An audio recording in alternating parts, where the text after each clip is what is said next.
સાહેબ ગ્રામ પંચાયતના ટેકાની વાત કરીએ તો ગામના જે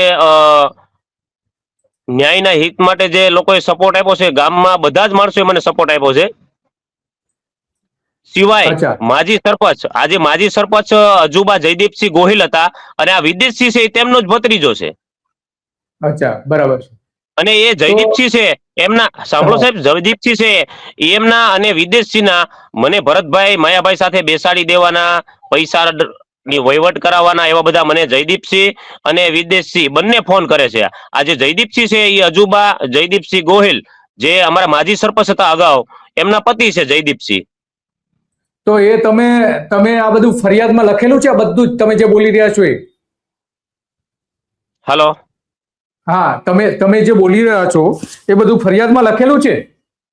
સાહેબ, મારી ફરિયાદ ભાંગતોડ કરીને હું જે લખાવતો હતો એ મુજબ લખવામાં જ નથી. કંપનીના અધિકારીઓ સામે, મારા ગામના વ્યક્તિઓના ઘર સુધી, આજે જયદીપસિંહ જે છે, આ વિદેશસિંહ જે છે, એના ઘર સુધી મશીનો એના ઘરે પડ્યા હતા. મારું મકાન તોડીને તરત એના મશીનોના જે કઈ લોડરો છે એમાં મારા પતરાનો ભૂકો, મારા મકાનનો ભૂકો પણ ચોટેલો છે. મેં બધા જ ફોટાઓ લીધેલા છે, વિડીયો લીધેલા છે સાહેબ, પણ એનું અચ્છા, પોલીસે કોઈ જગ્યાએ એની પર કાર્યવાહી જ નથી કરી. એટલે તમારી પાસે પૂરતા પુરાવા છે? જી સાહેબ, મારી પાસે પૂરતા પુરાવાઓ છે, અને રેકોર્ડિંગ પણ છે એના, જયદીપભાઈના અને વિદેશસિંહના બંનેના. બરાબર છે. જયદીપભાઈ જે તો અજુબા જે સરપંચ હતા, અજુબા જયદીપસિંહ ગોહિલ, એમના પતિ હા, છે જયદીપસિંહ. બરાબર છે. તો તમે આ વડાપ્રધાનને જે પત્ર લખેલો હતો કે ભાઈ મારી ઈચ્છા મૃત્યુ, અને ત્યાંના રાષ્ટ્રપતિને પણ પત્ર લખેલો હતો, તો કેમ જી ઈચ્છા સાહેબ. મૃત્યુનો શા માટે તમે ઈચ્છા મૃત્યુ માંગેલું? સાહેબ, મારા જેવા નાના માણસનું આ લોકો તોડી પાડી અને બધું ધ્વસ્ત કરી દેતા હોય છે, અને પોલીસ બેડામાંથી અમને કોઈ સહયોગ ન મળતો હોય, અને અમને જો 15-15 દિવસ સુધી અમારે ન્યાય અને અમારી જે કહ્યા મુજબની ફરિયાદ દાખલ કરાવી હોય, તે માટે અમને દબાણો કરવામાં આવે. અમે જેમ ગુનો કર્યો હોય એમ સાહેબ ધમકાવવામાં આવે, તો અમે રાષ્ટ્રપતિજીને ન અમે અમારી અરજ અને અમારી જે કઈ વ્યથા છે, અમારી જે પીડા છે, ન જણાવીએ તો અમે શું કરીએ સાહેબ? બરાબર છે. હા, રાષ્ટ્રપતિને તો જણાવવું જ જોઈએ, કારણ કે આપણા રાષ્ટ્રપતિ આપણા દેશના વડા છે, અને જી સાહેબ, અને બધી. એ પણ હા, રાષ્ટ્રપતિ જે દ્રૌપદી મુર્મુજી જે છે, એ પણ હા. એક સીમિત ઓલામાંથી આવે છે, અને એ અમારી પીડા અચ્છા, બખૂબી જાણી શકે. કારણ કે મોટા માણસો ન બરાબર. જાણી શકે સાહેબ, પણ જે વ્યક્તિ શૂન્યમાંથી સર્જન થયેલું છે, તે વ્યક્તિ તો બખૂબી જાણી શકે સાહેબ, કે આ લોકોની પીડા શું હોઈ શકે એમ. અચ્છા, એટલે તમારે ત્યાં જે પવનચક્કીના પાંખિયાઓ જે મોટી સાઈઝના હોય છે, લગભગ 80-90 ફૂટ સુધા લાંબા હોય છે, એ અંદર હા. લઈ જવા માટે રસ્તો હોવો જરૂરી છે. એ રસ્તો એની પાસે નતો, એટલે તમારું મકાન પણ તોડી નાખેલું. મકાન તો પાડી દીધું તમારું સાહેબ. હા. તો તમારું મકાન કાયદેસર હતું?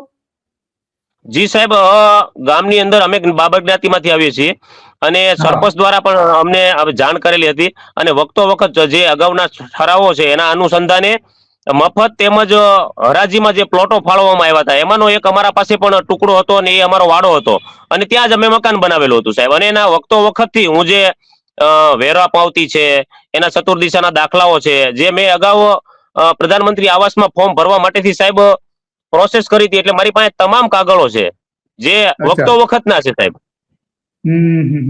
તો આ ઘેલુભા ગોહિલ જે છે એડવોકેટ, એમણે જે પત્ર લખેલો જિલ્લા કલેક્ટરને, એ શું હતું? તમને મદદ કરવા માટે પત્ર લખેલો તો શું હતું એમાં? જી સાહેબ, મને પૂરેપૂરો સહયોગ આપવા માટેથી અમારા ગામના જે છે યાર્ડમાં તેમનું સારું એવું અધિકારી છે, અને સારું એવો માર્ગદર્શન હેઠળ અમને પૂરેપૂરો સહયોગ આપવામાં આવ્યો હતો. અને અમે બાબર જ્ઞાતિના છીએ, અમારા ગામના ક્ષત્રિય સમાજમાંથી ઘેલુભા ભીખુભા ગોહિલ, જેઓ અમારી ઉપર મીઠી દ્રષ્ટિ રાખતા હોય છે, કારણ કે ક્ષત્રિય સમાજમાંથી આવે છે સાહેબ, અને તેઓએ બધી કાયદાકીય ભાષામાં ટૂંકમાં અને બધી જ રીતે, બધી રીતે તમને કાયદાકીય રીતે બધી રીતે પણ હા, મદદ કરતા હોય. તો આ વિરજુભાઈ બધી ઠુમરે જ શું રીતે મને કરેલું સાહેબ છે? સહયોગ આપ્યો છે. અને સાહેબ, મારો પ્રશ્ન એ છે કે મને સહયોગ ગેલુભા જે છે, જે તેમણે સહયોગ આપ્યો છે, તો એના ઉપર પણ આ કંપની વાળા અને પોલીસ વાળા ખોટા કેસો કરી અને કેવિયેટો દાખલ કરે છે, ખંડણી સ્વરૂપે અમારી પાસે પૈસા માંગે છે. અને મને જે માણસોએ સહયોગ આપ્યો છે, ભરતસિંહ વાળા છે, જયવંતસિંહ એબલસિંહ ગોહિલ છે, આ ગેલુભા ભીખુભા ગોહિલ છે, આ બધા જ માણસોની ઉપર પણ આ લોકોએ અલગ અલગ અરજીઓ, અલગ અલગ આટીગોટી વાળી કેવિયેટો દાખલ કરી અને ફસાવાના પ્રયત્નો કર્યા છે. તો આ વીરજી ઠુમર જે ત્યાંના સંસદ સભ્ય હતા અમરેલીના, અને ધારાસભ્ય પણ લાઠી બાબરાના હતા, તો એમણે જી સાહેબ. એમણે જે પત્ર લખેલો મુખ્યપ્રધાનને હા બે હા હજાર ત્રેવીસમાં 2023માં લગભગ 2023માં લખેલો ને, હા સાહેબ. તો એમણે પણ એવું કહ્યું હતું કે તમને અન્યાય થઈ રહ્યો છે. હા 100% સાહેબ, મેં એમને પત્ર લખી અને મારી વ્યથા જણાવેલી, અને તેમણે પણ મને પૂરેપૂરો સહયોગ આપવાની પૂરેપૂરી મહેનત કરે છે અને કરતા એવા છે, અને હાલ પણ કરે છે. બરાબર છે. તો ટૂંકમાં તમને ચારે બાજુથી મદદ મળી રહી છે, ભલે પોલીસ મદદ ન કરે કે કલેક્ટર ઓફિસ મદદ ન કરે કે આ કંપની મદદ ન કરે, તો પણ છતાં પણ તમને મદદ તો મળી રહી છે. અચ્છા, આ તમે એક્ઝિક્યુટિવ મેજિસ્ટ્રેટને જે લખેલું છે, અચ્છા એ તો કોઈ ઓફિશિયલ ડોક્યુમેન્ટ છે, બરાબર છે. હમ. તો પછી હવે આ તમારું મકાન તોડી પાડ્યા પછી એ લોકો બનાવી આપવા તૈયાર નતા? ન સાહેબ, બનાવી આપવા તૈયારની વાત તો અલગ છે. ત્યારબાદ એમના બીજા પોઈન્ટો ઉભા કરવાના હોય છે. થોડોક સમય પસાર થઈ જાય છે, મહિના દિવસનો, 20-25 દિવસ અથવા તો મહિના દિવસનો, જે મારી પાસે કાગળો ઉપર તારીખ છે. તો એ લોકો બીજા એના પોઈન્ટના સંસાધનો પાછા ત્યાંથી ચલાવવા માટે થઈને મને મહુવાના ડીવાયસપી સાહેબે એવું કીધેલું કે તમે તમારી જગ્યાનો પાડી દીધા પછી કબજો છોડતા નહીં, અને પાછું બેલા જે છે એ કોરા ખડકી અને ત્યાં છાપરું બનાવી દો, અને ત્યાંની તમારે ત્યાંથી હટવાનું નથી. તો મેં પાછું એવી કોરા એમને બેલા ખડકી દીધા સાહેબ, જે તોડી પાડેલું હતું એ, અને ત્યાં રાડા હમ. નાખીને છાપરું બનાવ્યું.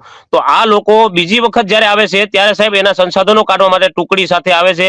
માયાભાઈના દીકરા ભરતભાઈ, માયાભાઈના દીકરા જયરાજભાઈ, આ દાદુ આહિર, આ વિક્રમભાઈ પોતે, જગદીશભાઈ ચાવડા પોતે, અને અન્ય ઘણા બધા એના કંપનીની સાથે લુખ્ખા માણસો, આ બધા જ આવે છે.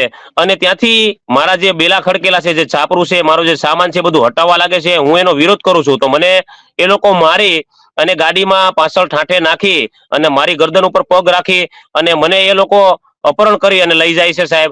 અને ત્યારબાદ મારો મોબાઈલ પણ ભરતભાઈ લઈ લે છે, અને ત્યારબાદ મને મારવામાં પણ આવે છે. અને આ ઘટના ઘટ્યા બાદ મને એના સંસાધનો જે છે તે ત્યાંથી પસાર કરવા માટે થઈ અને અપહરણ કરી જાય છે સાહેબ. અપહરણ કર્યા બાદ મારા બાનો મારા ઉપર ફોન આવે છે રાત્રે, કે આને કેમ હજી મોડું થયું એમ.